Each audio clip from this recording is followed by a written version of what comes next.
Hi friends and beshi! Nagbabalik tayo ngayon dito sa studio ko. Again, located sila sa Valenzuela, Karahatan Complex. Kung di mo pa alam kung paano pumunta dito, pwede kang mag-angkas or mag-Waze. Teka, ulitin daw natin yung intro para makapag-hi si Coach Sarah. Hi Coach! Anyways, ano nga ba ang mga bago nila ngayon? Punta muna tayo dun sa mga background colors na meron sila. You can choose from pink, gray, ivory, dark blue, white, and black.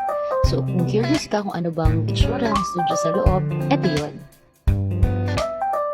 Hindi lang background colors ang bago sa kanila ngayon. Nag-add din sila ng mga packages kagaya nito. So, make sure mo lang na i-pause yung video to see yung mga packages na available nila. Again, meron din silang add-ons kung gusto mo magpadagdag ng pictures or time or anything na kailangan mo.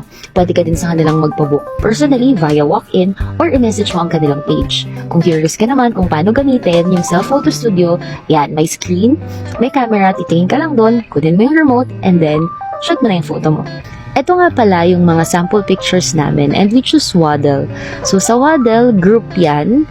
May kasama na rin siyang printed photos, digital photos na enhance. So ayun lang, don't forget to follow their page and for more inquiries, kindly message them or comment down below. Bye!